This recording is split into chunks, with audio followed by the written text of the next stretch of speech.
거울 나라의 앨리스 -2 루이스 캐럴 지음 존 테니얼 그림 손영미 옮김 4. 트위들덤과 트위들디 이 두 사람이 바로 트위들덤과 트위들디라고 생각했다. 그들은 어깨 동무를 하고 나무 밑에 서 있었다. 한 남자의 옷에는 덤이라고 수놓아져 있었고 또 한 남자의 옷깃에는 D라고 수놓아져 있어서 앨리스는 금방 누가 누구인지 가늠할 수 있었다. 앨리스는 중얼거렸다. 저 사람들 등 쪽 옷깃에는 둘 다 트위들이라고 쓰여 있을 거야. 그들이 어찌나 꼼짝도 하지 않고 있던지 앨리스는 그들이 살아있다는 것을 깜빡 잊어버렸다. 앨리스는 두 사람의 등 쪽 옷깃에 트위들이라는 말이 쓰여 있는지 살펴보려다가 덤이라고 쓰인 옷을 입은 사람의 목소리를 듣고 깜짝 놀랐다. 그 사람이 말했다. 우리가 밀랍 인형이라고 생각하면 돈을 내야 하잖아? 밀랍 인형은 공짜로 구경하라고 만들어진 물건이 아니야. 절대로. D라고 쓰인 옷을 입은 사람도 거들었다.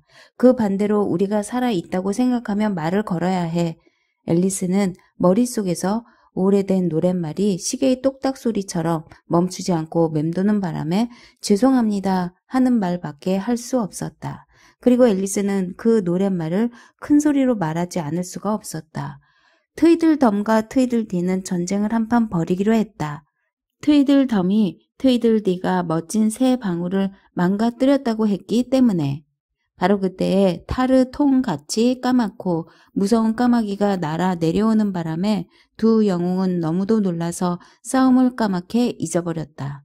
타르는 콜타르라고도 하는데 목재나 석탄이나 석유 따위를 증류할 때 생기는 까맣고 찐득찐득한 액체를 말한다. 주로 아스팔트 포장에 쓰인다.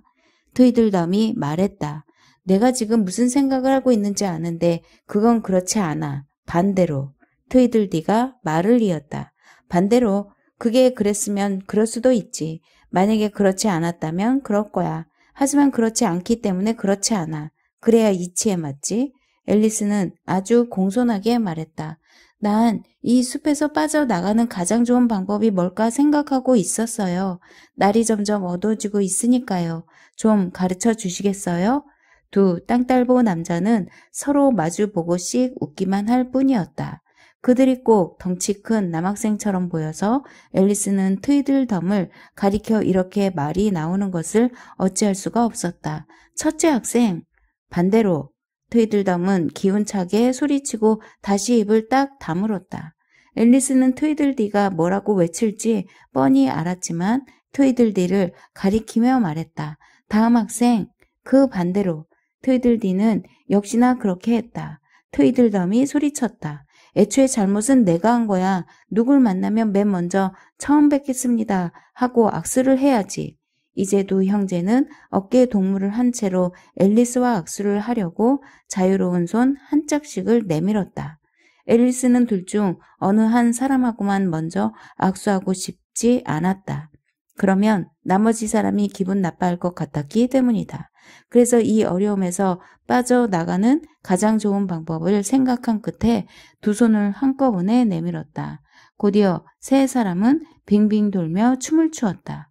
이것이 너무도 자연스러워서 앨리스가 나중에 기억한 바에 따르면 음악이 연주되는 소리가 들려와도 전혀 놀랍지 않았다.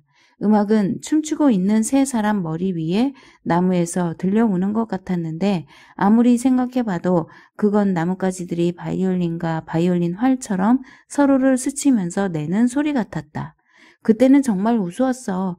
내가 우리는 뽕나무 덤불을 돌고 있어를 부르고 있는 거야. 언제부터 그 노래를 부르기 시작했는지 모르지만 어쨌든 아주 오랫동안 불렀던 것 같았어. 앨리스는 나중에 언니한테 이 이야기를 죄다 들려주었다. 두 형제는 뚱뚱해서 금방 숨을 헐떡이기 시작했다. 트위들덤이 헐떡이며 말했다. 춤 한 번에 4번 도는 걸로 충분해. 그들은 춤을 추기 시작할 때 그랬던 것처럼 갑자기 춤을 멈추었고 동시에 음악도 그쳤다. 두 사람은 앨리스의 손을 놓고 잠시 앨리스를 빤히 쳐다보았다. 조금 어색한 침묵이 흘렀다. 앨리스는 조금 전까지 같이 춤을 추었던 사람들하고는 어떻게 대화를 시작해야 하는 건지 알 수 없었다. 앨리스는 중얼댔다. 이제 와서 처음 뵙겠습니다 하고 인사를 할 수는 없지. 아무래도 그런 말을 할 때는 이미 지난 것 같아. 마침내 앨리스는 그들에게 말을 걸었다. 피곤하지 않으세요? 트위들덤이 말했다. 반대야. 물어봐줘서 정말 고맙다. 트위들디가 덧붙였다. 정말 무지무지 고맙다. 그런데 너 시 좋아하니? 앨리스는 미심쩍게 말했다. 상당히. 어떤 시는요? 그런데 숲에서 나가려면 어디로 가야 하죠? 트위들디는 앨리스의 질문에는 아랑곳하지 않고 근엄한 표정으로 트위들덤을 돌아보며 말했다. 얘한테 어떤 시를 들려줄까? 트위들덤은 동생을 다정히 껴안으며 대답했다. 바다 코끼리와 목수가 가장 길지. 트위들디는 곧바로 시작했다. 해가 바다를. 그때 앨리스는 대담하게도 시를 가로막았다. 그리고 한껏 공손하게 말했다. 아주 긴 시라면 길부터 알려주시는 게. 트위들디는 점잖게 웃고 나서 다시 시작했다. 해가 바다를 비추고 있어. 온 힘을 다해서 비추고 있어. 해는 온 정성을 다해서 파도를 부드럽게 하고 반짝거리게 하지. 그런데 이상도 하지. 때는 한밤중이었으니. 달은 골을 내며 빛나고 있어. 이미 날이 저문 뒤라. 해가 바닷가에 있어야 할 일이 없다고 생각했으니까 달은 말하길 정말 무례하군. 여기 와서 회방을 놓다니. 바다는 흠뻑 젖어 있고 모래는 바짝 말라 있었지. 구름은 보이지 않았지. 하늘에는 구름 한 점 없었으니까. 머리 위를 날아다니는 새도 없었어. 날아다니는 새는 없었던 거지. 바다 코끼리와 목수가 바짝 붙어 걷고 있어. 그들은 엉엉 울었지. 가도 가도 보이는 건 모래뿐이라. 그들은 말하길 이 모래를 치우기만 해도 정말 멋질 텐데. 바다 코끼리가 말하길 7 아가씨가 빗자루 7개로 반년 동안 모래를 쓸면 다 치울 수 있을 것 같지 않니? 목수가 쓰디쓴 눈물을 흘리며 말하길 안 될 거야. 바다 코끼리가 애원하길 오 구라 이리 와서 함께 걷자. 짭짤한 해변을 따라서 즐거운 산책을 즐거운 대화를 하자. 손을 잡고 걸으려면 넷 이상은 감당 못해. 늙은 굴은 아무 말 없이 바다 코끼리를 쳐다보다가 눈을 찡긋하며 무거운 머리를 가로저었어. 차마 굴 양식장을 두고 떠날 순 없다는 뜻이었지. 하지만 어린 굴 4마리가 그 초대에 얼씨구나 하고 서둘러 달려왔지. 옷을 솔질하고 얼굴을 말끔히 씻고 구두도 깔끔하게 닦아 신고 이상도 하지 굴들은 발이 없는데. 그 뒤로 4마리가 더 따라왔고 또 4마리가 더 따라왔지. 마침내 점점 더 많은 4마리들이 빨리 빽빽이 모여들었어. 모두 거품 일렁이는 파도 사이에서 탁탁 튀어나와 바닷가로 기어나왔지. 바다코끼리와 목수는 1km쯤 걷다가 쉬기 좋게 생긴 나지막한 바위 위에 앉았고 작은 굴들은 모두 한 줄로 늘어서서 기다렸지. 바다코끼리가 말하길 시간이 됐으니 여러 가지 것에 대해 이야기하세. 신발, 그리고 배, 그리고 복락, 양배추, 그리고 왕들의 이야기를, 그리고 바다가 왜 뜨겁게 끓어오르는지를, 돼지들한테 날개가 있을까 없을까를. 복락은 편지 봉투나 병 따위를 봉하는 데 쓰이는 물질. 굴들이 소리치길 시작하기 전에 조금만 기다려주세요. 우리 모두 너무 뚱뚱해서 숨이 차는 애들도 있거든요. 목수가 대답하길 급할 것 없지. 굴들은 고마워서 어쩔 줄 몰라 했지. 바다 코끼리가 말하길 우리에게 가장 먼저 필요한 건 빵 한 조각. 거기에 후추랑 식초가 있으면 정말로 아주 좋겠지. 친애하는 굴 여러분, 준비되었다면 우린 이제 너희를 먹어줄 수 있어. 굴들은 파랗게 질려서 소리쳤어. 제발 우리한테 그러지 마세요. 그렇게 잘해주고 나서 그러는 건 정말 무서운 일이에요. 바다코끼리가 말하길 멋진 밤이군. 경치가 아름답지 않나? 이렇게 와줘서 정말 고맙다. 너희는 정말 착한 굴들이야. 목수는 딱 한마디만 했지. 우리한테 한 조각 더 잘라줘. 너희들 그렇게 귀가 어둡지 않았으면 좋겠는데 내가 2번씩이나 말했잖아. 바다코끼리가 말하길 부끄럽군. 그렇게 빨리 걷게 해서 이렇게 멀리 데려와 놓고는 감쪽같이 속이다니. 목수는 딱 한마디만 했지. 버터가 너무 두껍게 발라졌어. 바다코끼리가 말하길 눈물 나는군. 가슴이 찢어지는 것 같아. 바다코끼리는 흐느껴 울면서 가장 큰 놈들로만 골랐지. 눈물이 흐르는 눈을 포켓 행커치프로 훔치면서. 포켓 행커치프는 양복 윗도리 윗주머니의 장식용으로 꽂고 다니는 수건. 목수가 말하길 오 굴들아 산책 즐거웠다. 이제는 집에 돌아가야지. 하지만 아무도 대답하지 않았어. 이상할 것 하나 없지. 둘이서 죄다 먹어치워 버렸으니까. 앨리스가 말했다. 난 바다 코끼리가 가장 좋아요. 가엾은 굴들을 조금이나마 불쌍히 여겼으니까요. 트위들디가 말했다. 하지만 먹긴 목수보다 더 많이 먹었잖아. 바다 코끼리는 앞에다 손수건을 대고 있었어. 자기가 몇 개나 먹었는지를 목수가 세지 못하게 하려고. 그러니까 그 반대지. 앨리스는 발끈해서 말했다. 정말 치사했군요. 그럼 난 목수가 가장 좋아요. 바다 코끼리만큼 많이 먹지 않았으니까. 트위들덤이 말했다. 하지만 목수도 잡는 족족 엄청 먹었잖아. 그건 헷갈리는 문제였다. 앨리스는 한숨을 쉬고 입을 열었다. 그래요. 둘 다 정말 불쾌한 인물들. 이때 앨리스는 갑자기 좀 놀라서 말을 그쳤다. 바로 옆 숲에서 커다란 증기기관차가 칙칙거리는 것 같은 소리가 들려왔기 때문이다. 그 소리가 맹수 소리 같아서 앨리스는 겁이 났다. 앨리스는 조심스럽게 물었다. 이 근처에 사자나 호랑이가 있나요? 트위들디가 말했다. 저건 붉은 왕이 코 고는 소리일 뿐이야. 그리고 두 형제가 동시에 외쳤다. 가서 보자. 그들은 저마다 앨리스의 한 손을 잡고 붉은 왕이 잠들어 있는 곳으로 앨리스를 데려갔다. 트위들덤이 말했다. 자는 모습이 사랑스럽지 않니?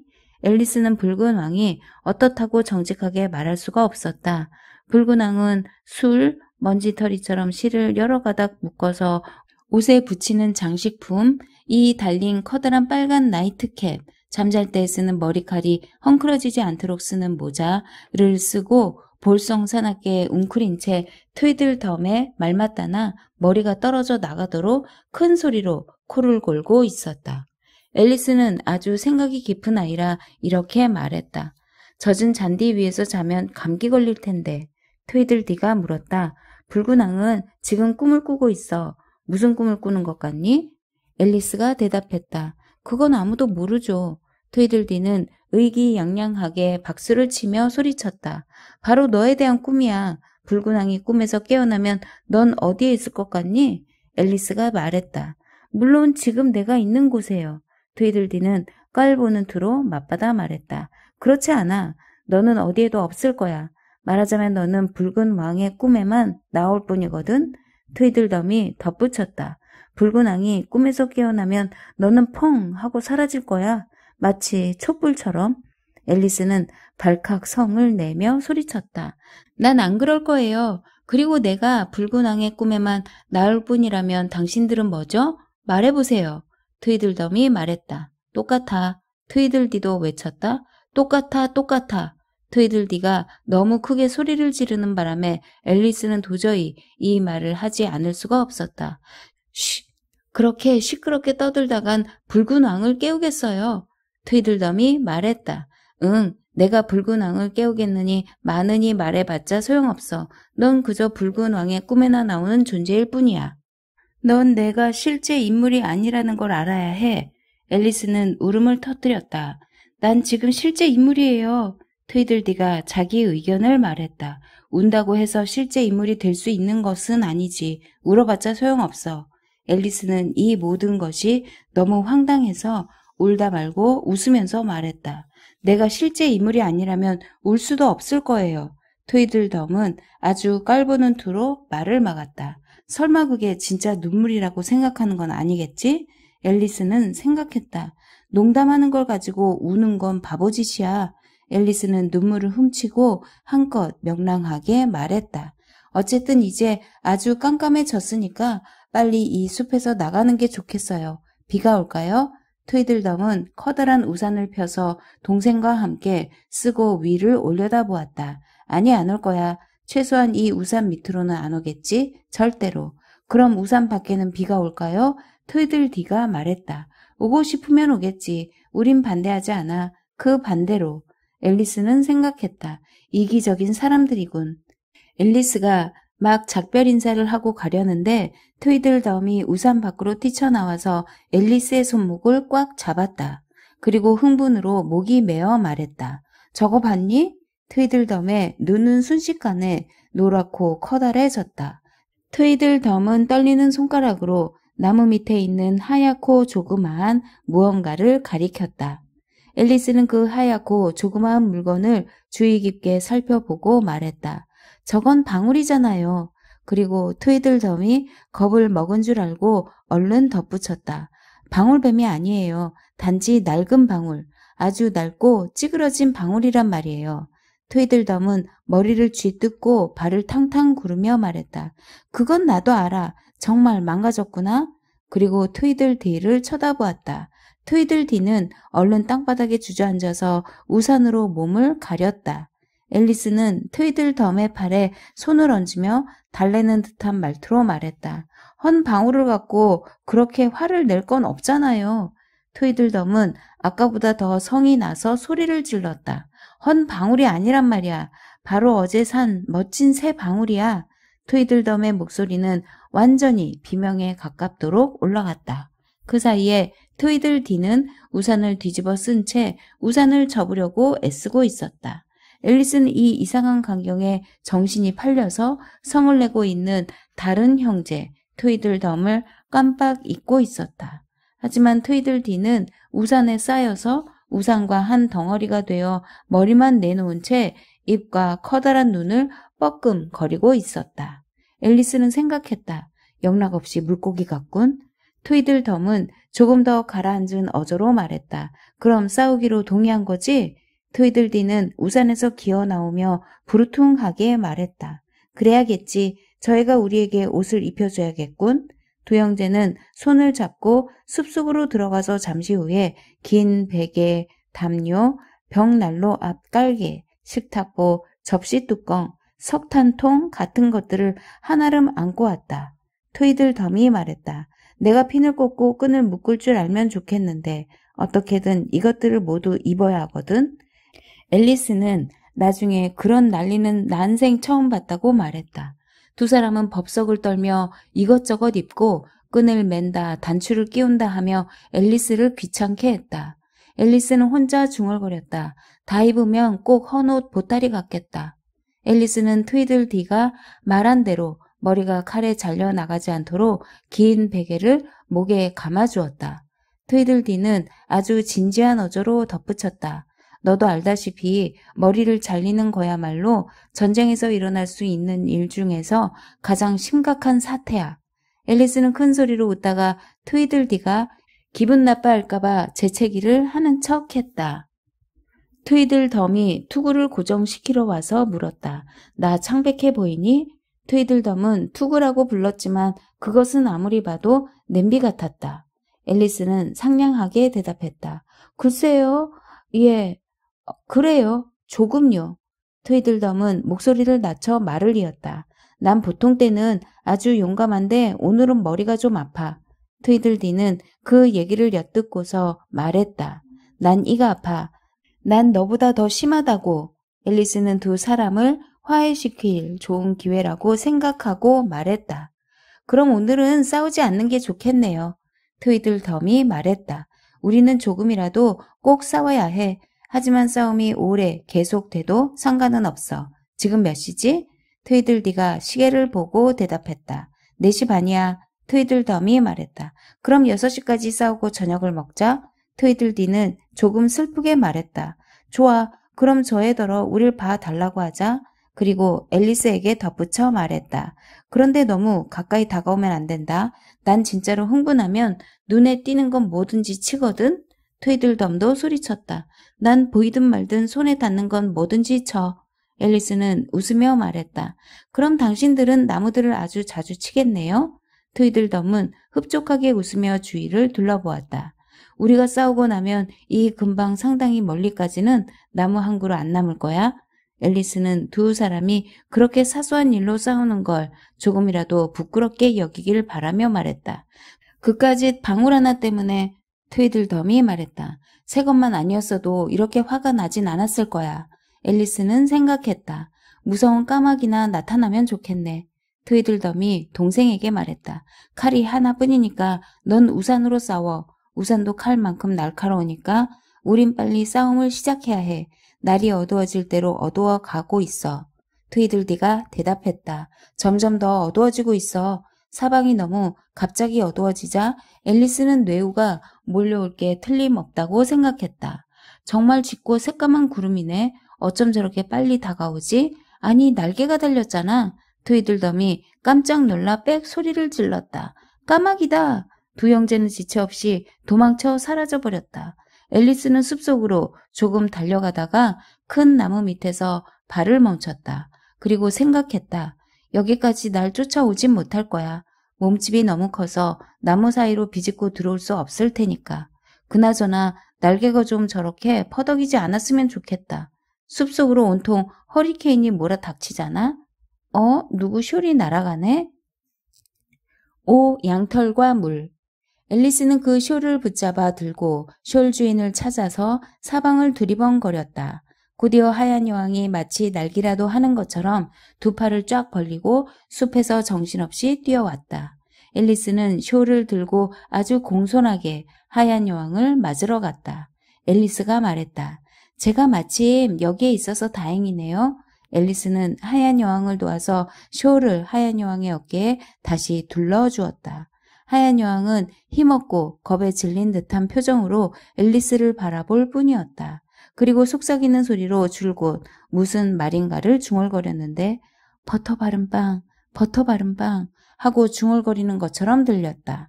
앨리스는 그 상황에서 잠깐이라도 대화를 해야 한다면 자기가 시작해야 한다고 생각했다. 그래서 조심스럽게 말을 꺼냈다. 제가 지금 말을 걸고 있는 분이 하얀 여왕이신가요? 하얀 여왕이 말했다. 응, 맞다. 내가 그걸 가지고 옷 입히는 거라고 한다면 말이지. 내 생각엔 전혀 그렇지 않지만 말을 걸다는 영어로 어드레스라고 한다. 여기서 철자 두 개 A와 D를 빼면 옷 입히다는 뜻을 지닌 드레스가 된다. 앨리스는 대화를 이제 막 시작했는데 따지고 들면 안 될 것 같아서 웃음을 지으며 대답했다. 폐하께서 올바른 방법을 가르쳐 주시면 힘 닿는 데까지 하겠습니다. 하얀 여왕은 가엾게도 끙끙 앓는 소리를 했다. 난 내가 해주는 것이 싫다. 아까 2시간이나 걸려서 내가 직접 차려입었다. 앨리스가 보기에는 누군가 다른 사람한테 입혀달라고 하는 게 훨씬 더 나을 것 같았다. 하얀 여왕은 정말 끔찍하게 지저분했다. 앨리스는 생각했다. 제대로 된 건 하나도 없고 온통 핀 투성이로군. 앨리스는 큰 소리로 말했다. 숄을 바로 해드릴까요? 하얀 여왕은 우울한 어조로 대답했다. 어디가 잘못된 건지 모르겠군. 아마 이 숄이 심술을 내나 보다. 핀을 여기다도 꽂아보고 저기다도 꽂아보았는데 아무래도 만족스럽지 않아. 앨리스가 말했다. 한쪽에만 핀을 꽂으면 절대로 옷이 반듯해지지 않아요. 앨리스는 부드럽게 하얀 여왕의 숄을 바로 잡아주었다. 어머, 머리칼은 또 왜 이래요? 하얀 여왕은 한숨을 내쉬며 말했다. 솔이 엉켜 들어갔어. 어제 빗을 잃어버렸거든.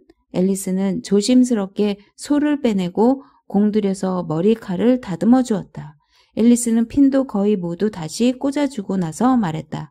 이제 훨씬 나아졌어요. 하지만 정말로 시녀를 두시는 게 좋겠어요. 하얀 여왕이 말했다. 너를 기꺼이 시녀로 받아주겠다. 봉급은 일주일에 2펜스이고 이틀에 한 번 잼을 주지. 앨리스는 웃음을 참지 못하며 말했다. 저는 당신의 시녀로 고용되고 싶지 않아요. 잼도 별로 안 좋아하고요. 하얀 여왕이 말했다. 아주 좋은 잼인데. 글쎄요, 어쨌든 오늘은 먹고 싶지 않아요. 하얀 여왕이 말했다. 내가 아무리 먹고 싶어 해도 못 먹을 거야. 어제랑 내일은 잼을 먹고 오늘은 절대로 먹지 못한다는 규칙이 있거든. 앨리스는 이 이의를 제기했다. 그러다 보면 틀림없이 잼 먹는 날도 있을 거예요. 하얀 여왕이 말했다. 절대로 그럴 수 없어. 잼을 먹는 날은 하루씩 걸은 날인데 오늘은 절대로 다른 날이 될 수 없잖니? 앨리스가 말했다. 무슨 말인지 모르겠어요. 너무 복잡해요. 하얀 여왕은 상냥하게 말했다. 거꾸로 살다 보면 다 그래. 처음엔 누구나 조금씩 헷갈리지. 앨리스는 깜짝 놀라서 소리쳤다. 거꾸로 산다고요? 그런 얘긴 처음 들어요. 하지만 한 가지 좋은 점이 있는데 그건 기억이 두 가지 방향으로 작용한다는 거지. 앨리스는 자기 생각을 말했다. 내 기억은 한 방향으로만 작용하는데요. 일어나지도 않은 일은 기억할 수 없어요. 하얀 여왕도 자기 생각을 말했다. 과거에 대해서만 작용한다면 기억력이 형편없기 때문이야. 앨리스는 당돌하게 물었다. 그럼 당신이 가장 잘 기억하는 건 어떤 종류의 일이에요? 하얀 여왕은 가볍게 대답했다. 아, 다음 주에 일어날 일들이야. 예를 들어서 지금 왕의 심부름꾼이 감옥에 갇혀서 벌을 받고 있다고 하자. 하얀 여왕은 손가락에 커다란 반창고를 붙이며 말을 이었다. 그러면 재판은 다음 주 수요일이 지나서 열리는 거고 죄는 그 다음에야 짓는 거지? 앨리스가 물었다. 그 사람이 죄를 짓지 않으면요? 하얀 여왕은 손가락에 붙인 반창고를 가느다란 끈으로 동여매며 대답했다. 그럼 더 좋겠지. 안 그렇겠어? 앨리스는 그 말을 인정하지 않을 수는 없다고 생각했다. 물론 그러면 더 좋겠죠. 하지만 그 사람이 벌을 받는다면 좋지 않을 거예요. 하얀 여왕이 말했다. 어쨌거나 그 문제에서는 내가 틀렸어. 너 벌 받아본 적 있니? 앨리스가 말했다. 잘못을 저질렀을 때만요. 하얀 여왕은 의기양양하게 외쳤다. 그래서 내가 더 좋은 아이가 된 거야. 앨리스가 말했다. 맞아요. 하지만 그땐 제가 벌 받을 짓을 했기 때문이었어요. 지금하고는 상황이 완전히 달라요. 하얀 여왕이 말했다. 하지만 아무 잘못을 저지르지 않고도 벌을 받았다면 더욱더 좋았을 거야. 훨씬 좋지? 좋지. 좋고 말고. 하얀 여왕의 목소리는 좋다고 말할 때마다 점점 더 커져서 마침내 날카로운 쇳소리로 변했다. 앨리스는 뭔가 오해하신 것 같은데 하고 말을 막 꺼내려다가 하얀 여왕이 너무 요란하게 소리를 지르는 바람에 입을 다물고 말았다. 아야! 아야! 아야! 하얀 여왕은 떨어져 나가라 손을 흔들어 댔다. 손가락에서 피가 나. 아야! 아야! 아야! 하얀 여왕의 비명소리가 마치 증기기관차의 기적소리 같아서 앨리스는 두 손으로 귀를 막아야만 했다. 앨리스는 말을 할 기회가 오자마자 물었다. 무슨 일이세요? 손가락을 찔렸어요? 하얀 여왕이 말했다. 아직은 찔리지 않았지만 이제 곧 찔릴 거야. 아야! 아야! 앨리스는 터져 나오려는 웃음을 참으며 물었다. 언제 찔릴 건데요? 하얀 여왕은 가엾게도 앓는 소리를 했다. 내가 쇼를 다시 고정시키려고 했을 때 브로치가 빠질 거야. 아야, 아야. 말이 끝나자마자 브로치가 탁 빠졌다. 하얀 여왕은 브로치를 다시 끼우려고 확 움켜잡았다. 앨리스는 비명을 질렀다. 조심하세요. 고리 부분을 잡고 있어요. 앨리스가 브로치를 잡았지만 때는 이미 늦었다. 핀이 빠져나가 여왕의 손가락을 찔렀다. 하얀 여왕은 빙그레 웃으며 말했다. 너도 알다시피 그것 때문에 피가 나는 거야. 이제 너도 이곳의 방식을 이해하겠지? 앨리스는 다시 귀를 막으려 하며 물었다. 그런데 지금은 왜 소리를 안 지르세요? 하얀 여왕이 말했다. 이미 소리를 다 질렀잖니. 또 소리를 질러서 뭐 좋은 게 있겠니? 주위가 점점 밝아오고 있었다. 앨리스가 말했다. 이제 까마귀가 날아갔나 봐요. 정말 기뻐요. 전 밤이 되고 있는 줄만 알았어요. 하얀 여왕이 말했다. 나도 너처럼 마음대로 기뻐할 수 있었으면 좋겠다. 그런데 나는 도대체 규칙을 기억하지 못해. 이 숲에 살면서 내가 원할 때는 언제고 기뻐할 수 있으니 너는 정말 행복할 거야. 앨리스는 울적한 목소리로 말했다. 하지만 여긴 너무 쓸쓸해요. 너무 외롭다는 생각이 들자 커다란 눈물 두 방울이 뺨을 타고 주르르 흘러내렸다. 가엾은 하얀 여왕은 절망스럽다는 듯이 두 손을 꽉 쥐었다. 뚝! 그치지 못하겠니? 내가 얼마나 착한 앤지 생각해봐. 오늘 내가 얼마나 먼 길을 왔는지도 생각해보고 지금이 몇 시인지도 생각해보고 뭐든 생각해봐. 울지만 말고. 앨리스는 울다가 이 말을 듣고 웃음을 터뜨리지 않을 수가 없었다. 앨리스가 물었다. 당신은 그런 것들을 생각하면 울음이 멎나요? 하얀 여왕은 대단히 단호하게 말했다. 그게 울음을 그칠 수 있는 방법이지. 한꺼번에 두 가지 일을 할 수 있는 사람은 아무도 없어.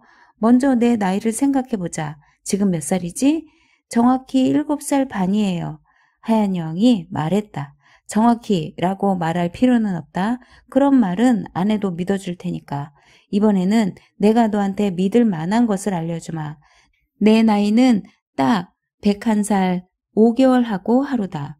앨리스가 말했다. 그건 믿을 수 없어요. 하얀 여왕은 측은하다는 듯이 말했다. 믿지 못하겠다고? 다시 해봐. 숨을 깊이 들이마시고 눈을 감아. 앨리스는 소리내어 웃으며 대답했다. 그래도 소용없어요. 있을 수도 없는 일을 믿을 수는 없으니까요. 하얀 여왕이 말했다. 아마 연습이 부족해서 그럴 거야. 내가 너만 할 때에 난 하루에 30분씩 연습을 했어. 어떤 때는 아침을 먹기도 전에 말도 안 되는 일들을 6개나 믿기도 했지. 쇼리 또 날아가네. 하얀 여왕이 말하는 사이에 다시 브로치가 빠져버렸고 숄은 갑작스러운 돌풍에 날려서 작은 시내 너머로 날아가 버렸다. 하얀 여왕은 다시 두 팔을 벌리고 쫓아가서 이번에는 숄을 붙잡는 데에 성공하고는 의기양양하게 외쳤다. 잡았다. 이번에는 혼자 꽂아 볼 테니 잘 봐.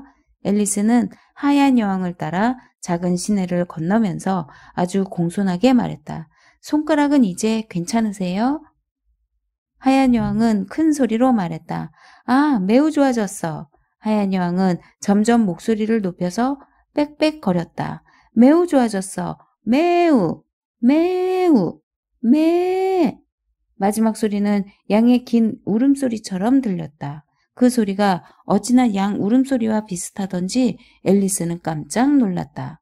앨리스는 하얀 여왕을 보았다.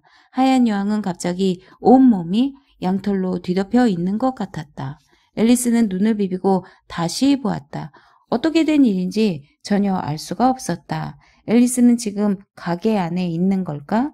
그건 그랬다. 그리고 계산대 너머에 앉아 있는 건 진짜로 양이었다. 눈을 아무리 비벼도 전혀 이해할 수가 없었다.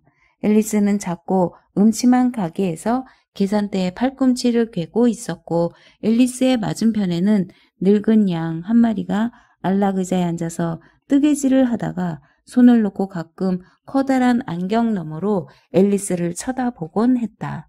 이윽고 양은 잠깐 뜨개질을 멈추고 고개를 들어 앨리스에게 물었다. 뭘 살 거니?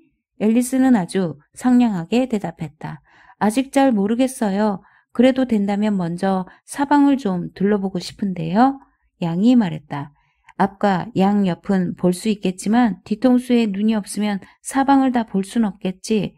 하지만 안타깝게도 앨리스는 뒤통수에 눈이 없었다. 그래서 몸을 이리저리 돌려서 눈앞에 있는 선반을 둘러보는 걸로 만족해야 했다. 가게 안은 갖가지 신기한 물건들로 가득 차 있는 것 같았다.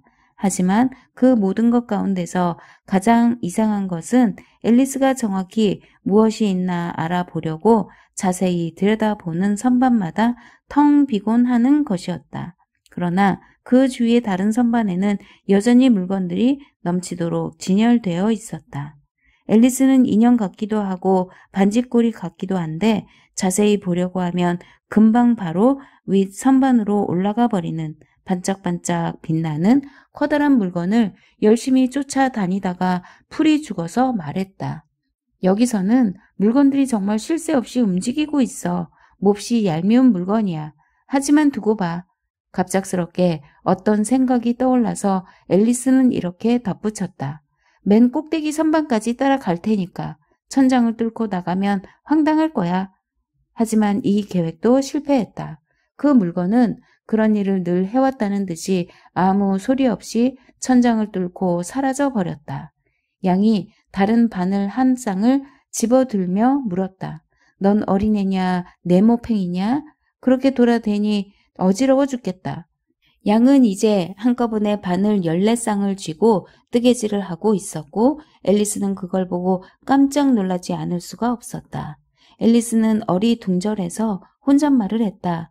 어떻게 저렇게 많은 바늘을 한꺼번에 쥐고 뜰 수가 있지?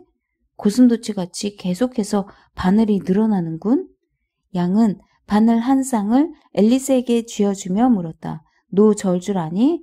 앨리스가 막 예, 조금.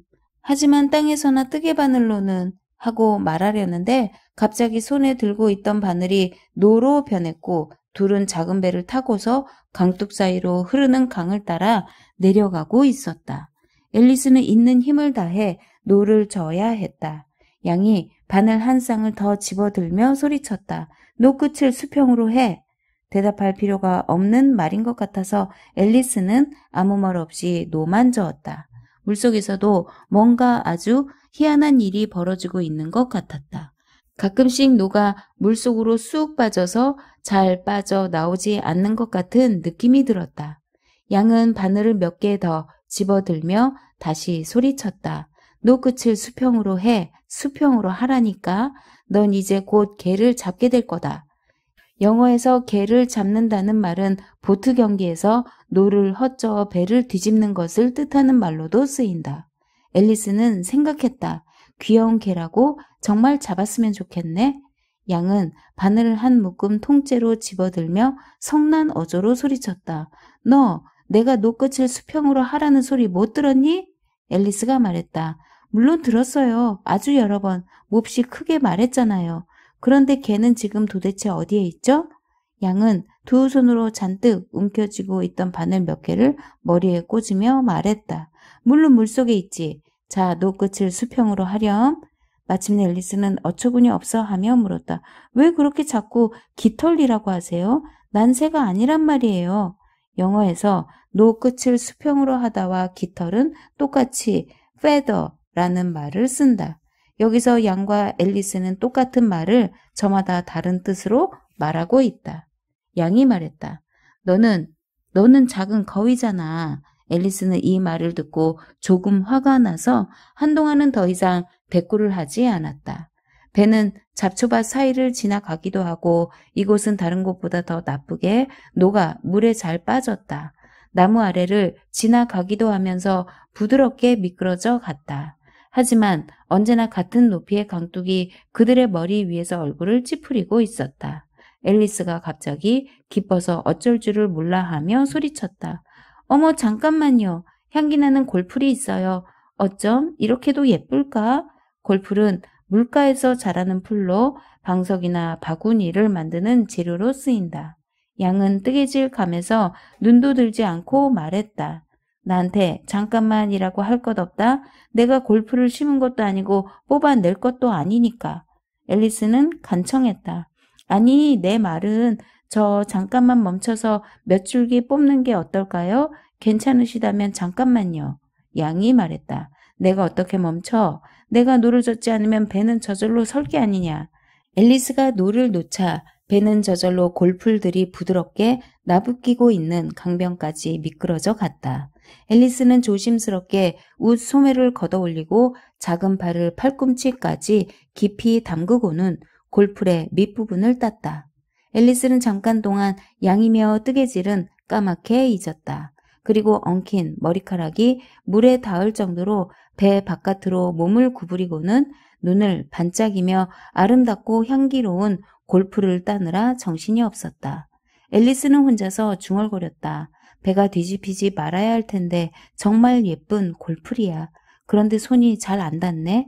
배가 골풀 옆을 미끄러져 지나갈 때 안간힘을 써서 아름다운 골풀을 많이 따긴 했지만 앨리스의 손이 닿지 않는 곳에는 늘 더 예쁜 골풀이 있는 것이 꼭 약이라도 올리는 것 같았다. 앨리스는 일부러 그러는 것이라고 생각했다. 앨리스는 고집스럽게 멀리 떨어져서 돋아있는 골풀들을 보고 한숨을 쉬었다. 가장 아름다운 것들은 늘 더 멀리 있네. 앨리스의 머리칼과 손에는 물이 묻었고 볼은 상기되었다. 앨리스는 제자리로 돌아와서 새로 찾아낸 보물들을 정리하기 시작했다.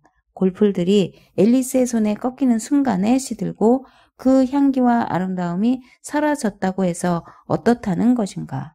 여러분도 알다시피 향기로운 진짜 골풀도 그리 오래 가진 않는다.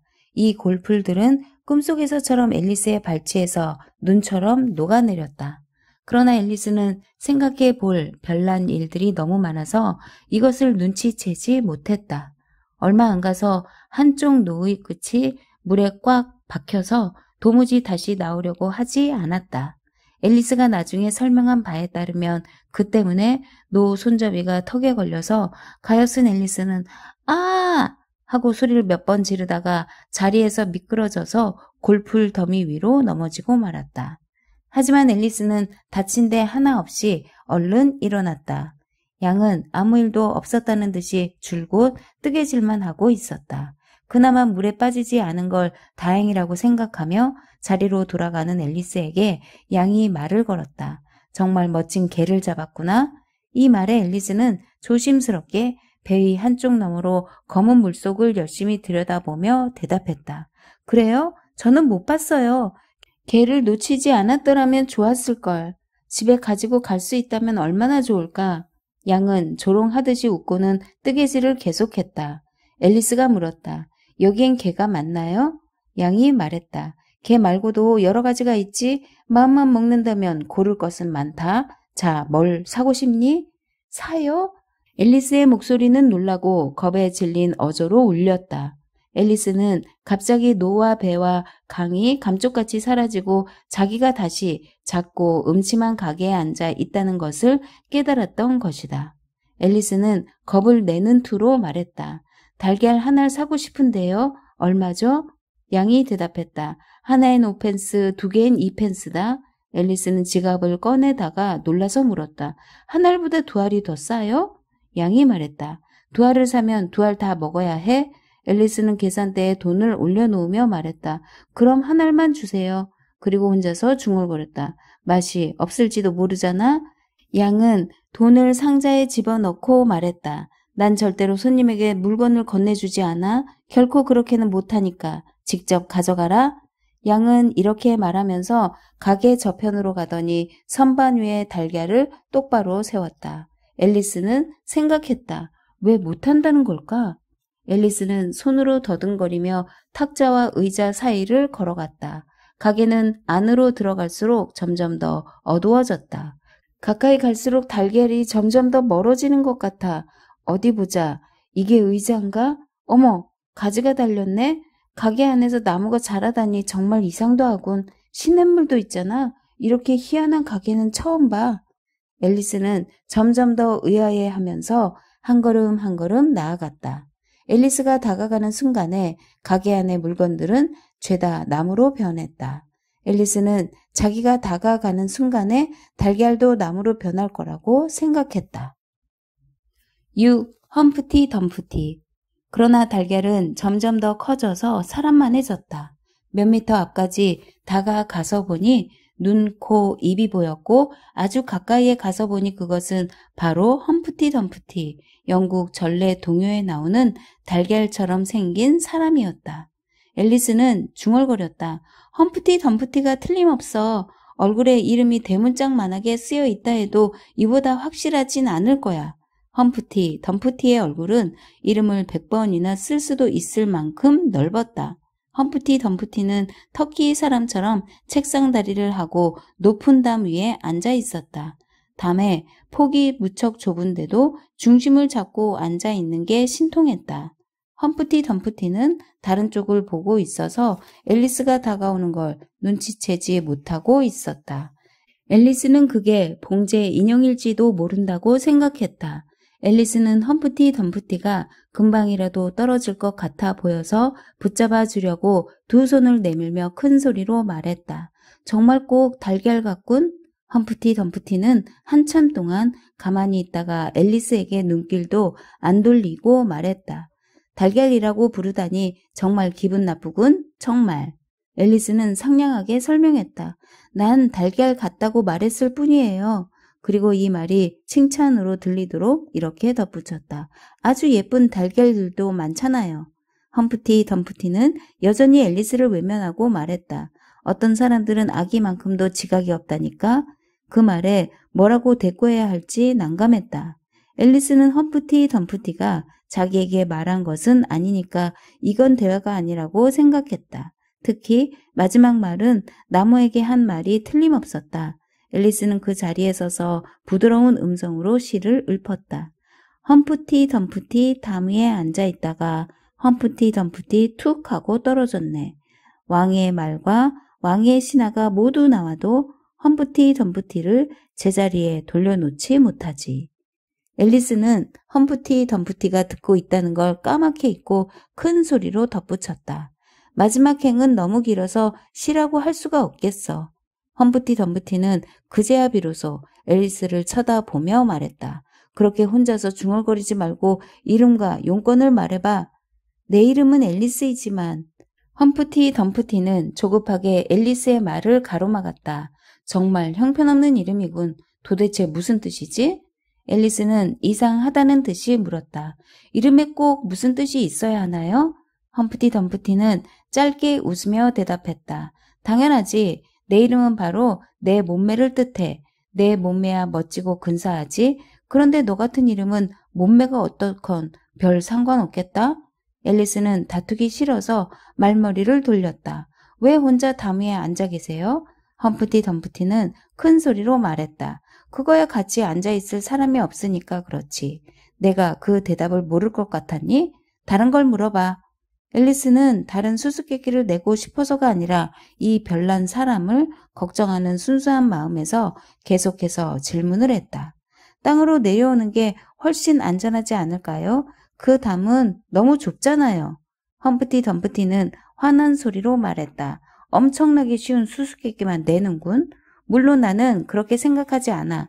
글쎄 혹시라도 내가 떨어진다면 그럴 리는 없지만 혹시라도 그렇다면 이쯤에서 험프티 덤프티가 입술을 오므리고 어찌나 엄숙하고 거만한 표정을 짓던지 앨리스는 웃음을 참느라고 혼이 났다. 험프티 덤프티는 계속해서 말했다. 혹시라도 내가 떨어지면 왕이 약속하셨어. 원한다면 겁을 내도 좋아. 내가 이 말을 못할 줄 알았지? 왕이 나한테 자기 입으로 약속하기를. 앨리스가 좀 경솔하게 끼어들었다. 왕이 자기 말과 신하들을 모두 보내주겠다고 약속했죠. 험프티 덤프티는 화를 벌컥 내며 소리쳤다. 나쁜 짓을 했구나. 문밖이나 나무디나 굴뚝을 타고 내려와서 우리 얘기를 엿듣지 않았다면 그걸 알 턱이 없어. 앨리스는 아주 공손하게 대답했다. 그렇지 않아요. 절대로. 책에서 봤어요. 험프티 덤프티는 화가 좀 풀려서 말했다. 아, 그렇구나. 그건 책에 쓰고도 남을 이야기지. 그걸 바로 영국의 역사라고 하는 거야. 자, 나를 잘 봐라. 나는 왕과 직접 얘기한 사람이야. 난 그런 사람이라고. 아마 넌 그런 사람과 다시는 만나지 못할 거다. 그렇지만 나는 거만하지 않은 사람이기 때문에 너랑 악수할 용의도 있다. 험프티 덤프티는 굴러 떨어질 정도로 깊숙이 몸을 앞으로 숙이고 입이 찢어질 정도로 웃으면서 손을 내밀었다. 앨리스는 좀 걱정스러운 눈길로 험프티 덤프티를 쳐다보며 악수를 했다. 그리고 이렇게 생각했다. 더 활짝 웃다간 입 양쪽 끝이 머리 뒤에서 맞닿겠다. 그러면 머리가 어떻게 될지 모르겠네? 갈라질지도 몰라. 험프티 덤프티는 말을 이었다. 그래, 왕의 말과 신하들이 모두 와서 얼른 나를 구해줄 거야. 그들이 말이야. 그런데 그 얘기를 하기엔 너무 이르고 아까 하던 얘기 중에서 끝에서 두 번째 이야기로 돌아가자. 앨리스는 매우 예의 바르게 물었다. 그게 뭔지 잘 생각이 안 나는데요. 험프티 덤프티가 말했다. 그럼 새로 시작하지. 이제는 내가 얘기거리를 고를 차례다. 앨리스는 꼭 무슨 놀이라도 하는 것처럼 말하는군 하고 생각했다. 험프티 덤프티는 말을 이었다. 그러니 이제부터는 내가 너한테 질문을 하겠다. 몇 살이라고 그랬지? 앨리스는 얼른 계산해서 대답했다. 7살 반이요. 험프티 덤프티는 의기양양해서 외쳤다. 틀렸어. 그렇게 말해선 안 돼. 앨리스가 설명했다. 넌 지금 몇 살이냐고 물으셨잖아요. 험프티 덤프티가 말했다. 내가 그런 말을 하고 싶었다면 처음부터 그렇게 말했었겠지. 앨리스는 말다툼을 하기 싫어서 그냥 가만히 있었다. 험프티 덤프티는 사려 깊게 말했다. 7살 반, 불편한 나이군. 내가 내 충고를 듣길 원한다면 난 이렇게 말할 거다. 7살에서 멈춰라. 하지만 이젠 너무 늦었어. 앨리스는 화가 나서 대꾸했다. 나이 먹는 것에 대해 충고해달라고 하진 않았어요. 험프티 덤프티는 또 질문을 했다. 너 참 거만하구나. 이 말에 앨리스는 더 화가 났다. 내 말은요. 나이가 들어가는 건 누구도 어쩔 수 없다는 뜻이에요. 험프티 덤프티가 말했다. 한 사람의 힘으로는 안 될지 모르지만 둘이 하면 될 거야. 누군가 제대로 도와주기만 했다면 7살에 멈췄을 수도 있을 거야. 앨리스는 갑자기 다른 말을 꺼냈다. 정말 멋진 허리띠를 두르고 있군요. 앨리스가 보기에 나이 얘기는 충분히 했고 정말로 돌아가면서 화제를 고르는 거라면 이번에는 자기 차례인 것 같았다. 그런 생각을 하고 앨리스는 말을 정정했다. 아니 정말로 멋진 스카프라고 했어야 하는데 아니 허리띠지. 앨리스는 당황해서 덧붙여 말했다. 죄송해요. 험프티 덤프티는 기분이 아주 나쁜 것 같았다. 앨리스는 그런 화제를 고르는 게 아닌데 하고 후회했다. 앨리스는 생각했다. 어디가 목이고 어디가 허리인지 구별이 되면 좋잖아. 험프티 덤프티는 한참 동안 아무 말도 하지 않고 있었지만 화가 머리 끝까지 난 게 분명했다. 이윽고 험프티 덤프티는 낮고 투덜거리는 소리로 다시 말했다. 정말 기분 나쁘군. 스카프와 허리띠도 구별 못하다니. 앨리스는 험프티 덤프티의 화를 풀어주려고 아주 겸손하게 말했다. 내가 너무 무식해서 그래요. 얘야, 이건 스카프란다. 내가 말한 대로 아주 멋진 것이지. 바로 하얀 왕과 하얀 여왕이 준 선물이야. 자 보렴. 앨리스는 이번엔 좋은 화제를 고른 것 같아 기분이 좋았다. 정말이세요? 험프티 덤프티는 다리를 꼬고 무릎 위에 손을 얹고 생각에 잠긴 표정으로 말했다. 그렇다니까 비생일 선물로 주신 거야. 앨리스는 어리둥절해서 물었다. 죄송한데요. 험프티 덤프티가 말했다. 난 화난 게 아닌데. 내 말은요. 비생일 선물이 무엇이냐고요. 물론 생일이 아닌 때에 받는 선물이지. 앨리스는 잠시 생각에 잠겼다가 말했다. 난 생일 선물이 가장 좋은데. 험프티 덤프티는 버럭 소리를 질렀다. 모르는 소리 하지 마라. 1년은 며칠이지? 앨리스가 말했다. 365일이요. 그럼 내 생일은 며칠이지? 하루요. 그럼 365일에서 하루를 빼면 며칠이 남지? 물론 364일이죠. 험프티 덤프티는 미심쩍은 눈초리로 말했다. 종이에 셈해 보는 게 낫겠다. 앨리스는 수첩을 꺼내면서 웃음을 참을 수 없었지만 험프티 덤프티를 위해서 계산을 했다. 험프티 덤프티는 수첩을 받아들고 자세히 살펴보았다. 맞는 것 같은데. 앨리스는 험프티 덤프티의 말문을 막았다. 수첩을 거꾸로 들고 있잖아요. 앨리스가 수첩을 똑바로 돌려주자 험프티 덤프티는 명랑하게 말했다. 그랬군. 어쨌든 좀 희한하다 싶었지. 자세히 들여다볼 틈은 없지만 아까 말한 대로 계산은 맞는 것 같은데 이걸 보면 1년에 비생일 선물을 받을 수 있는 날이 364일이나 된다는 걸 알 수. 앨리스가 말했다. 정말 그렇군요. 그리고 생일 선물을 받을 수 있는 날은 딱 하루뿐이고 너한테는 영광스럽겠다. 앨리스가 말했다. 영광이라니 무슨 말씀이세요? 험프티 덤프티는 거만하게 웃었다. 내가 가르쳐주지 않으면 물론 모르겠지. 너한테는 납작하게 깨진 말싸움이라는 뜻이야. 앨리스는 반박했다. 하지만 영광이란 말은 납작하게 깨진 말싸움이라는 뜻이 아니잖아요. 험프티 덤프티는 조금 깔보는 투로 말했다. 내가 어떤 단어를 쓰면 그것은 바로 내가 선택한 의미만 가지는 거야. 그 이상도 그 이하도 아니야. 앨리스가 말했다. 문제는 당신이 그렇게 여러 가지 것을 뜻하는 단어를 쓸 수 있느냐 없느냐 하는 것이지요. 험프티 덤프티가 말했다. 문제는 누가 주인이냐는 거야. 그게 전부야. 앨리스가 너무 어리둥절해서 아무 말도 못하고 있자 험프티 덤프티가 다시 입을 열었다. 단어에도 성질이 있는데 그 가운데서 동사가 가장 까다롭단다. 형용사는 어떻게 다루어도 상관없지만 동사는 달라. 하지만 나는 어떤 단어든지 문제없어. 불가했어. 내 말은 그거야. 앨리스가 말했다. 그게 무슨 뜻인지 가르쳐 주시겠어요? 험프티 덤프티는 흐뭇한 표정을 지으며 말했다. 이제야 제대로 된 아이처럼 말을 하는군. 불가해성이란 그 얘기 충분히 했다시피 앞으로 내가 뭘 할 건지 얘기해 달라는 뜻이야. 넌 죽을 때까지 여기에 있지는 않을 테니까. 앨리스는 생각에 잠겨 말했다. 한 단어에 그렇게 많은 뜻이 담겨 있다니? 험프티, 덤프티가 말했다. 한 단어를 그렇게 많은 뜻으로 쓰면 특별수당을 지불해. 아, 앨리스는 너무도 혼란스러워 이 말밖에 할 수가 없었다. 험프티 덤프티는 엄숙하게 고개를 좌우로 흔들며 말을 이었다. 토요일 밤에 단어들이 수당을 받으려고 몰려오는 꼴을 너도 봐야 하는데 앨리스는 단어들에게 수당으로 무엇을 주는지 물어볼 용기를 내지 못했다. 그러니 나도 여러분에게 그게 뭔지 말해줄 수 없다. 단어에 대한 설명을 참 잘하시네요.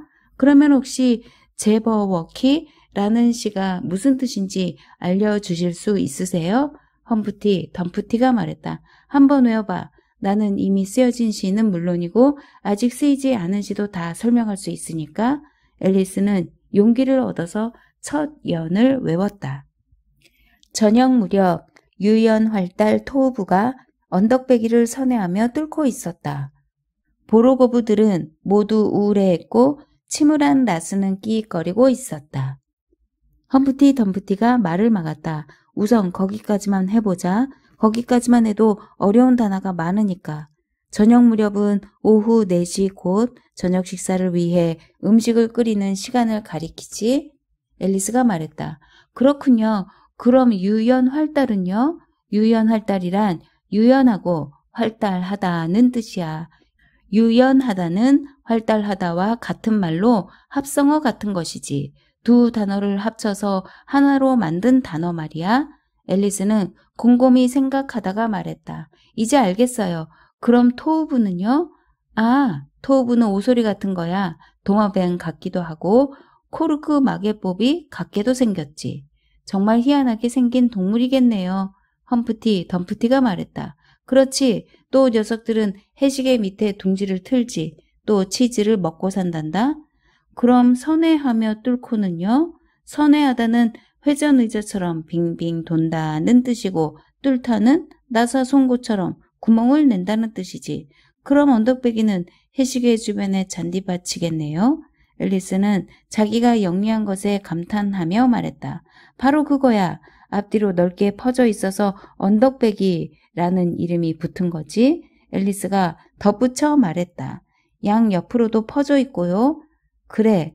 아, 그리고 치무라는 나약하고 비참하다는 뜻이야. 이것도 합성어지. 보로고부는 털이 삐죽삐죽 튀어나온 데다가 마르고 초라해 보이는 새야. 살아있는 걸레 같지? 앨리스가 말했다. 그럼 치무란 라스는요? 너무 귀찮게 해드려서 죄송합니다. 가만히 있자. 라스는 녹색 돼지의 일종이야. 치무라는 잘 모르겠지만 아마도 집에서 나가 있는, 그러니까 길을 잃었다는 뜻이 아닐까 싶다. 그럼 끼익거리다는요? 그건 고함과 속삭임 사이에 재채기가 낀 것 같은 소리야. 한 번만 들어보면 아마도 저 숲에서 그걸로 완전히 충분할 거야. 그런데 누가 너한테 그렇게 어려운 시를 가르쳐줬지? 앨리스가 말했다. 책에서 봤어요. 하지만 그것보다 쉬운 시를 들은 적도 있어요. 아마 트위들디가 들려줬을 거예요.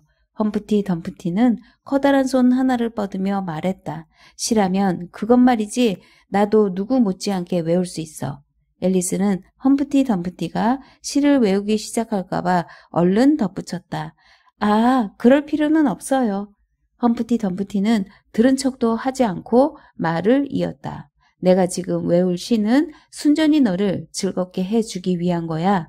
그렇다면 꼭 들어야 할 것 같아서 앨리스는 다소 기운 없게 고맙군요 라고 말하고 자리에 앉았다.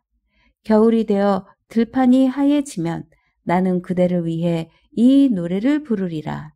험프티는 설명을 덧붙였다. 하지만 나는 노래는 안 할게. 앨리스가 말했다. 알았어요. 험프티 덤프티는 꾸짖는 투로 말했다. 내가 노래를 하는지 안 하는지를 볼 수 있다니 넌 보통 사람보다 훨씬 눈이 좋구나. 나는 본다와 나는 안다는 영어에서 I see 라는 같은 말로 표현한다. 여기서 앨리스가 알았다고 하는 걸 험프티 덤프티는 보았다로 알아듣고 있다. 앨리스는 아무 대꾸도 하지 않았다. 봄이 되어 들판이 푸르러지면 내 진심을 그대에게 전하리라. 앨리스는 정말 고맙군요 하고 말했다. 여름이 되어 낮이 길어지면 그대도 내 노래를 이해하리라. 가을이 되어 낙엽이 지면 펜과 잉크로 내 노래를 적어 놓길. 앨리스가 말했다. 그때까지 기억하고 있으면 적어 놓을게요. 험프티 덤프티가 말했다. 그렇게 자꾸 대꾸할 필요 없어. 별로 재치 있는 말도 아닌 걸로 흥만 깨지니까. 나는 물고기에게 전가를 보냈지. 이것이 바로 내가 원하는 것이오 하고. 작은 바다 물고기들은 나에게 답을 보내왔어. 작은 물고기들이 대답하길 그렇게는 못해요. 왜냐 하면 앨리스가 끼어들었다. 무슨 뜻인지 잘 모르겠는데요. 험프티 덤프티가 대답했다. 더 들어보면 알 거야. 나는 다시 전가를 보냈지. 시키는 대로 하는 게 좋을걸. 물고기들은 빙긋 웃으며 대답했지. 어휴, 성질이 보통이 아니시군. 한 번 말하고 두 번 말해도 물고기들은 말귀를 못 알아들었어. 나는 커다란 새 솥을 집어들었지. 내가 해야 할 일에 딱 맞는 솥이었어. 솥에다 물을 길어붓자니 가슴이 뛰고 울렁거렸어. 그때 누군가가 와서 말하기를 작은 물고기들이 잠자리에 들었습니다. 나는 그자에게 분명하게 말했지. 그럼 다시 깨우시오. 나는 그자의 귀에 대고 크고 분명하게 소리쳤어. 험프티 덤프티는 고함치듯이 소리 높여 마지막 연을 읊었다. 앨리스는 몸서리를 치며 생각했다. 나는 절대로 어떤 말도 전하지 않을 거야. 그런데도 그 자는 아주 조심스럽고 거만하게 말했지. 그렇게 소리 지를 필요 없잖아요. 그 자는 정말 고집스럽고 거만하게 말했지. 가서 깨울 수도 있어요. 만약. 나는 선반에 놓인 막의 뽀비를 가지고 물고기들을 깨우러 갔어. 나는 문이 잠겨 있는 걸 알고 잡아당기고 밀고 차고 두드렸어. 문은 닫혀 있었지. 손잡이를 돌려봤지만. 험프티 덤프티는 한참 동안 아무 말도 하지 않았다. 앨리스가 조심스레 물었다. 그게 다예요? 이게 다야. 잘 가라. 앨리스는 좀 갑작스러운 반응이긴 하지만 그렇게 분명하게 가라고 하는데도 가지 않으면 실례라고 생각했다. 그래서 일어서서 손을 내밀며 한껏 명랑하게 말했다. 그럼 다시 만날 때까지 안녕히 계세요. 험프티 덤프티는 뭔가 불만스러운 기색으로 손가락 하나를 내밀었다. 다시 만나도 너를 알아보지 못할 거야. 넌 다른 사람들하고 똑같이 생겼거든. 앨리스는 생각에 잠긴 표정으로 말했다. 대개는 얼굴을 보고 구별하잖아요. 그게 바로 내가 못마땅하게 생각하는 점이야. 내 얼굴은 다른 사람들과 똑같아. 눈 두 개에 손가락으로 허공에 얼굴 그림을 그리면서 가운데 코가 있고 그 아래엔 입이 있지. 누구나 다 마찬가지야. 그런데 만약 눈 두 개가 모두 코의 한쪽에 붙어 있다거나 입이 꼭대기에 있다면 알아보기 쉬워지겠지? 그럼 이상해 보일 거예요. 험프티 덤프티는 눈을 감으며 말했다. 해봐야 알지. 앨리스는 험프티 덤프티가 또 무슨 말을 할지 몰라서 잠시 기다렸다. 그런데 험프티 덤프티가 눈도 뜨지 않고 아는 체도 하지 않자 그럼 안녕히 계세요 하고는 대답을 기다렸다. 그래도 끝내 아무 말이 없자 앨리스는 조용히 자리를 뜨면서 중얼거렸다. 이상 야릇한 이들 중에서 앨리스는 긴 단어로 말하니까 한결 마음이 가라앉는 것 같아서 큰 소리로 이 말을 되풀이했다. 내가 지금까지 만난 이상 야릇한 이들 중에서 그때 뭔가가 요란하게 깨지는 소리가 온 숲을 뒤흔드는 바람에 앨리스는 말을 끝맺지 못했다. 7. 사자와 유니콘.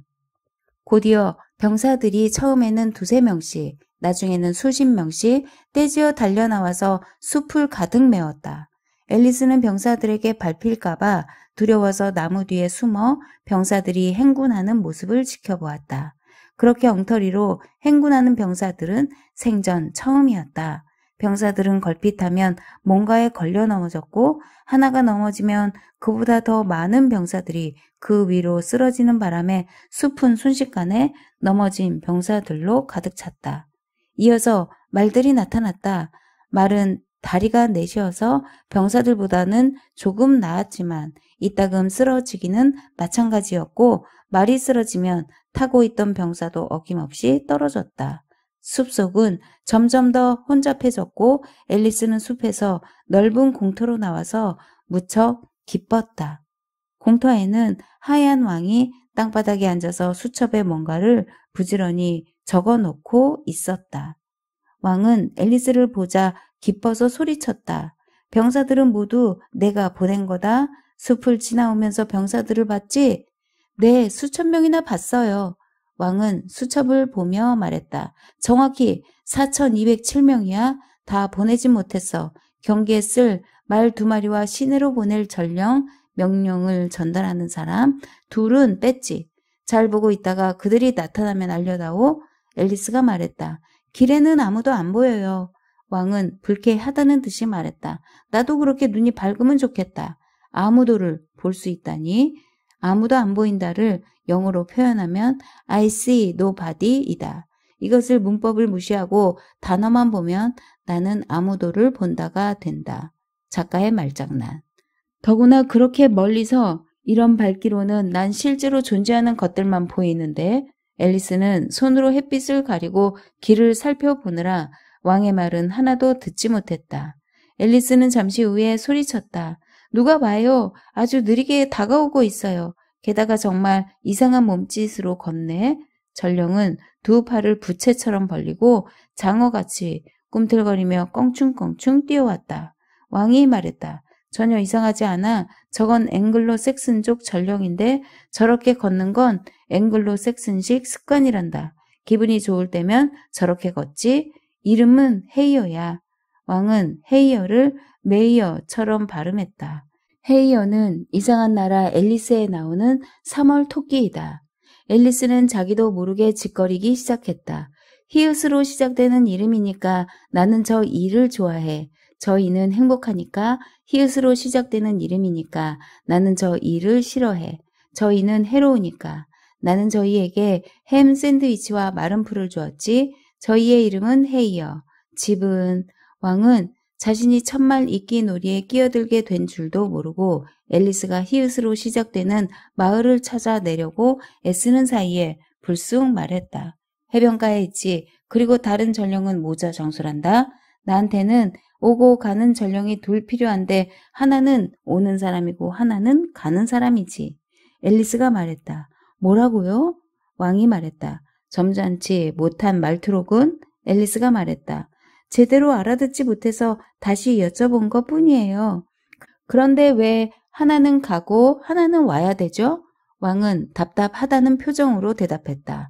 못 알아들었니? 가서 가져오려면 2명이 필요하잖아. 하나는 가고 하나는 가져와야 되니까. 바로 그때 전령이 도착했다. 전령은 너무 숨이 차서 아무 말도 못하고 팔만 휘저으며 가엾은 왕에게 정말 끔찍한 표정을 지어 보였다. 왕은 전령을 진정시키려고 앨리스를 소개했다. 이 아가씨가 내 이름이 히읗으로 시작되어서 너를 좋아한단다. 하지만 소용이 없었다. 전령은 커다란 눈망울을 이리저리 마구 굴리며 점점 더 심하게 앵글로 섹슨식 몸짓을 했다. 왕이 다시 말했다. 깜짝 놀랐다. 어지럽다. 햄 샌드위치를 내놓아라. 전령이 목에 걸린 자루에서 샌드위치를 꺼내 왕에게 주자. 왕은 그것을 개검스럽게 먹어치웠다. 왕이 말했다. 하나 더. 전령은 자루 속을 들여다보고 말했다. 이제 마른 풀밖에 안 남았습니다. 왕은 기어가는 목소리로 속삭였다. 그럼 마른 풀이라도 줘. 앨리스는 왕이 기운을 차린 것을 보고 기뻤다. 왕은 마른 풀을 우적우적 씹으며 앨리스에게 말했다. 어지러울 때는 마른 풀만한 게 없어. 앨리스가 말했다. 내가 알기로는 찬물을 끼얹거나 암모니아수를 사용하는 게 더 좋다는데요. 왕이 말했다. 누가 마른 풀이 더 좋댔니? 그만한 게 없댔지. 앨리스는 아무 대꾸도 하지 않았다. 왕은 마른 풀을 더 달라고 전령에게 손을 내밀면서 말했다. 오면서 누굴 보았느냐? 전령이 말했다. 아무도요. 그렇군. 이 아가씨도 아무도를 봤다고 했어. 그러니까 아무도는 너보다 걸음이 더 느린가 보구나. 전령은 뚱한 어조로 대답했다. 저는 최선을 다했습니다. 저보다 빠른 사람은 아무도 없을 겁니다. 아무도가 너보다 빠르다면 여기에 먼저 도착했겠지. 어쨌든 이제 한숨 돌렸으니 마을에서 일어난 일을 얘기해라. 조용히 말씀드리죠. 전령은 손으로 나팔 모양을 만들어 왕의 귀에 댔다. 앨리스도 마을 소식을 듣고 싶었던 터라 실망스러웠다. 하지만 전령은 속삭 이기는커녕 목청껏 소리를 질렀다. 그들이 또 그러고 있습니다. 가엾은 왕은 펄쩍 뛰고 부르르 떨며 소리쳤다. 이게 조용히 말하는 거냐? 다시 이런 짓을 하면 버터치를 해줄 테다. 머릿속에 지진이 난 것 같구나. 앨리스는 그것 참 아주 작은 지진이겠군 하고 생각하며 물었다. 또 그러고 있는 게 누구예요? 왕이 대답했다. 물론 사자와 유니콘이지. 앨리스가 물었다. 왕관을 놓고 싸우는 건가요? 왕이 말했다. 맞아. 그리고 더 웃기는 것은 그 녀석들이 서로 가지려고 싸우는 왕관이 바로 내 것이라는 것이지. 어서 한번 가보자.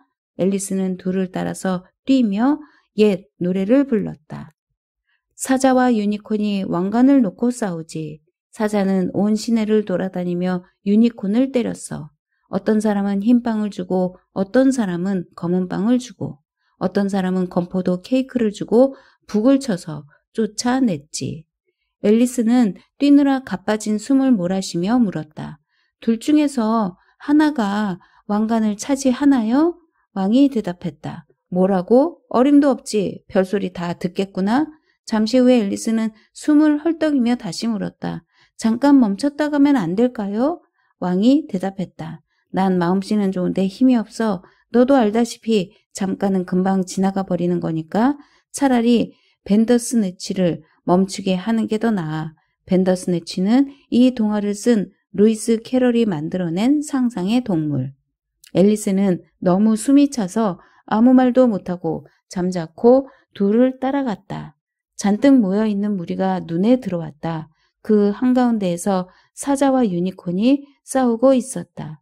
처음에는 먼지가 너무 심해서 누가 누구인지 분간할 수 없었으나 곧 유니콘의 뿔이 보였다. 셋은 다른 전령 모자 장수 옆에 가서 섰다. 모자 장수는 한 손에는 찻잔을 그리고 다른 손에는 버터 바른 빵을 들고 싸움을 구경하고 있었다. 헤이어가 앨리스에게 속삭였다. 모자 장수는 방금 감옥에서 풀려났는데 감옥에 가기 전에 마시던 차를 아직도 마시고 있어. 감옥에서는 굴껍질만 줘서 아주 배가 고프고 목도 말랐을 거야. 그러더니 다정하게 모자 장수의 목을 껴안으며 말했다. 자네 괜찮나? 모자 장수는 뒤를 돌아보고 고개를 끄덕이더니 다시 버터 바른 빵을 먹기 시작했다. 감옥에서는 잘 지냈어? 모자 장수는 한 번 더 고개를 돌렸는데 눈물만 주르르 흘릴 뿐이지 아무 말도 하지 않았다. 헤이어가 재촉했다. 말 좀 해봐. 하지만 모자 장수는 빵만 우적우적 씹으며 차를 홀짝였다. 왕이 소리쳤다. 말하지 못해? 싸움은 어떻게 되어가고 있지? 모자 장수는 커다란 빵 조각을 꿀꺽 삼키고는 숨막히는 소리로 말했다. 잘 돼가고 있습니다. 지금까지 상대를 각각 87번씩 쓰러뜨렸습니다. 앨리스가 조심스레 물었다. 이제 곧 흰빵이랑 검은빵을 가져오겠네요? 모자 장수가 말했다. 벌써 준비되어 있지. 내가 먹는 빵도 그중 한 조각이야. 바로 그때 싸움이 멈추는가 싶더니 사자와 유니콘이 숨을 헐떡이며 바닥에 주저앉았다. 왕이 외쳤다. 10분 휴식. 헤이어와 모자 장수가 곧바로 흰빵과 검은빵이 담긴 쟁반을 돌렸다. 앨리스는 그 빵을 조금 먹어보았는데 너무 딱딱했다. 왕이 모자 장수에게 말했다. 오늘은 그만 싸울 것 같군. 가서 북을 치라고 해라. 모자 장수는 메뚜기처럼 껑충껑충 뛰어갔다. 가만히 서 있던 앨리스의 얼굴이 갑자기 환해졌다. 앨리스는 손가락으로 가리키며 소리쳤다. 보세요, 보세요. 하얀 여왕이 벌판을 가로질러 오고 있어요. 바로 저 숲에서 나왔어요. 여왕들은 정말 빨라요. 왕은 뒤도 돌아보지 않고 말했다. 보나마나 적에게 쫓기고 있을 거야. 저 숲에는 적들이 우글우글 하거든. 앨리스는 왕이 아무렇지도 않게 말하는 걸 보고 깜짝 놀랐다. 빨리 가서 도와주셔야죠. 소용없어, 소용없어. 여왕은 기가 막히게 빨라. 차라리 벤더스네치를 잡는 게 낫지. 내가 원한다면 여왕에 대해 한마디 써놓지. 왕은 수첩을 열며 혼잣말을 했다. 여왕은 소중하고 착한 존재이다. 그런데 존재의 지읒이 2개 들어가던가? 그때 유니콘이 주머니에 손을 찌르고 어슬렁어슬렁 다가오더니 왕을 힐끗 바라보고 지나가며 한마디 했다. 이번엔 잘 싸웠습니다. 왕은 약간 불안한 표정으로 말했다. 그래 조금. 그런데 그렇게 뿔로 찌르면 안 돼. 유니콘은 건성으로 대꾸했다. 상처를 입히진 않았습니다. 그리고 지나가다가 앨리스가 눈에 띄자 휙 돌아서서 한참 동안 메스껍다는 듯이 앨리스를 바라보았다. 그리고 조금 있다가 말했다. 이게 뭐지? 헤이어가 앵글로 섹슨식으로 양팔을 벌리고 앞으로 나서서 앨리스를 열심히 소개했다. 이건 어린아이야. 오늘 발견했지. 실물 크기인데다가 실물보다 훨씬 더 진짜 같아. 유니콘이 말했다. 어린아이는 전설 속에 나오는 괴물이라고 생각했는데 살아있니? 헤이어가 엄숙한 어조로 대답했다. 말도 해. 유니콘은 꿈꾸는 듯한 눈길로 앨리스를 바라보다가 말을 걸었다. 얘야, 말 좀 해봐. 앨리스는 자기도 모르게 웃음을 지으며 말했다. 나도 유니콘은 전설 속에나 나오는 괴물이라고 알고 있었어. 살아있는 유니콘은 처음이야. 유니콘이 말했다. 그럼 서로를 직접 봤으니 내가 나를 믿어주면 나도 너를 믿어줄게. 어때? 앨리스가 말했다. 내가 원한다면 그렇게 할게. 유니콘은 왕을 보며 말했다. 이봐요 노인 양반. 건포도 케이크를 가져와요. 검은 빵은 질색입니다. 왕은 알았다고 대답하고 헤이어에게 속삭였다. 자루를 열어. 그거 말고 거긴 마른 풀만 잔뜩 들어있잖아.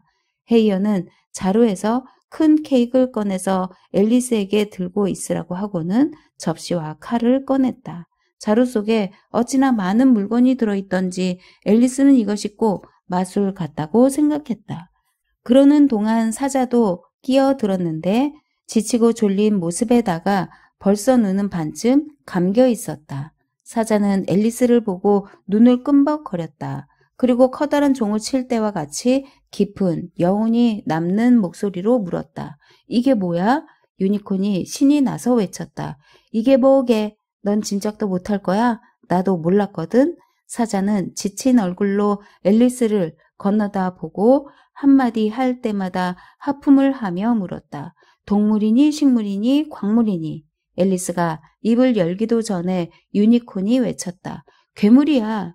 사자는 앞발에 턱을 괴고 앉으며 말했다. 어이 괴물, 건포도 케이크를 돌려. 그리고 왕과 유니콘에게 앉으세요. 공평하게 나눠야 하니까.